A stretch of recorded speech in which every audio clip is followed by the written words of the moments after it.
in which we deal with a Z hybrid. In this case, let's use the purple flower again, and then let's use the wrinkled or smoothie.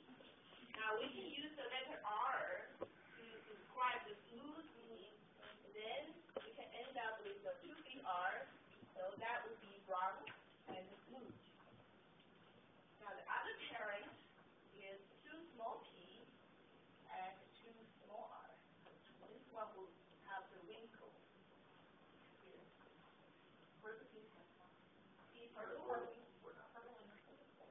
Purple and white. So the big P will be purple, the small p will be white. So now how many traits are we looking at here? Two traits. Now each trait is determined by two different alleles, right? Now, that's one generation. What should I have?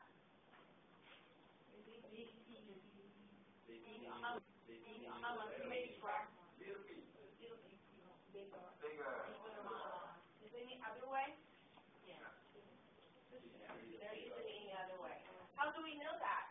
We look at the gametes. The gametes, you get one copy of each of the genes, and you end up with big P and big R. Right? Now, this one, you only end up with small p and small r. Now, you notice what we did here. First, we separated the two alleles that belong to the same gene. That's according to the first law of segregation. Second, we pick one allele of each gene and then put them together. Here you have one big P and one big R. Here you will have one small p and one small r. Correct? That's the two things we did. Now, it might not seem insignificant now, but if we start to go to the F1 generation and the F2 generation, it's significant now. Now, this one, is this a hybrid? It's a dihybrid. It's a dihybrid